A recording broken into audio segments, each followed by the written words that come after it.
In this guide, I'm going to show you how you can add friends here on Clash Royale. This is super simple to do, so we're going to dive straight into this, but before you do, make sure to like the video and subscribe to the channel with all notifications on. It really does help the channel and lets us know that you want more content like this. We'd greatly appreciate it, and if at any point that this guide you do have any questions, just ask them down in the comment section below and we can help you out further. I'm going to be doing my best to reply to every single comment down there. Now, the first thing that you're going to want to do is open up the Clash Royale app, and keep in mind this is going to work on an iPhone, Android, or really any device that you're playing on. But essentially, once the game does finish loading for you, you're going to be on the main menu where you can access all of your options.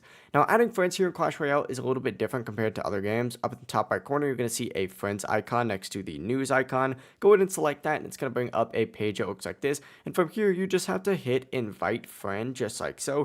And once you do tap invite friend, you're going to see a bunch of different options appear. Simply go ahead and select copy and then send this link to literally whoever you would like. As soon as they open that link, they'll be able to add you instantly. And this will work vice versa as well. Someone sends you a link, click on it, and when you open it up, you'll be able to add them instantly. Now, you can also add friends using your supercell ID. And you just choose add friend and then add by player ID and enter in their ID to send that request. But it really is as simple as that. That is how you can add friends here on Clash Royale. If you do have any questions, just ask them down in the comment section below and we can help you out further. I'm going to be doing my best to reply to every single comment down there. Before you do leave this guide though, make sure to like the video and subscribe to the channel with all notifications on. It really just helps out. Lets us know that you want more content like this. We'd greatly appreciate it. Have a great rest of your day though. Peace.